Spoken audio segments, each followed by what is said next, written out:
বাড়িতে কি ডাকাত পড়ছে না বাঘ আসছে? হ্যাঁ, তোরা জানিস না এই চিল্লাচিল্লি শুনলে আমার বুকের মধ্যে ধরপড় করে। হ্যাঁ, কি কি হয়েছে? এই, তুই আমাকে এখানে নিয়ে আসবি সেটা তুই আগে কেন বললি না? এখন আমি এখানে থাকবো কি করে? কোনো কাপড় টাপড় আমি কিচ্ছু নিয়ে আসিনি। আসলে তড়িঘড়ি করতে গিয়ে না আমি একদম ভুলেই গিয়েছিলাম। আমরা আসি না, আমরাও তো কাপড় চোপড় পরে ওই বলেই পড়বি। আর ভাইয়া না হয় মামার জামা কাপড় পরবো। তাহলে তো হয়েই গেল, আর তো কোনো কথাই নেই। এই কোন পাগল রে, দেখতেছস না ভিডিও বানাইতাছি? আরে কোন শালা রে? আরে সায়েম ভাই, আপনি কখন আইলেন? কি সুন্দর কথা, মানে তোমার সাথে আলোচনা করে এত কিছু করলাম, আর এখন তুমি আমাকে জিজ্ঞেস করতেছো যে আমি কখন আসছি। আরে বাবা, আমি তো সিরিয়াসলি নাই, আমি ভাবছি আপনি মজা করতেছিলেন। ওমা, এখন দিয়ে আপনি সত্যি সত্যি আয় পড়ছেন। যদি তোমার বিশ্বাস না হয় তুমি আমাকে চিমটি কাটতে পারো। ধরো। আচ্ছা, আপনি কি একা আইছেন? ফুপু কই?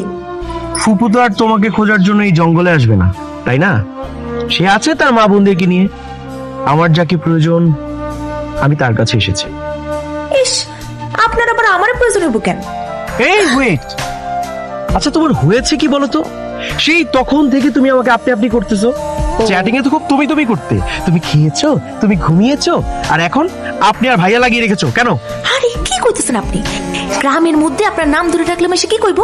বুঝতে পেরেছি, তাহলে একটা কাজ করো না, নাম ধরে ডাকার দরকার নেই, জাস্ট তুমি করে বললেই হবে।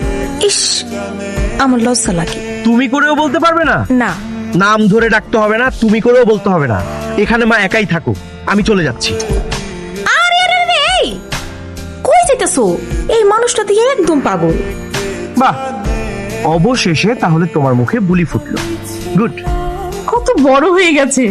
হ ফুপু, আমি এবার ইন্টার পরীক্ষা দিছি। ইন্টার দিছে, কিন্তু পড়ালেখায় কোনো মন নাই। বাপে একটা মোবাইল কিনে দিছে, রাত দিন 24 ঘন্টা মোবাইলটা লয়ে পড়ে থাকে।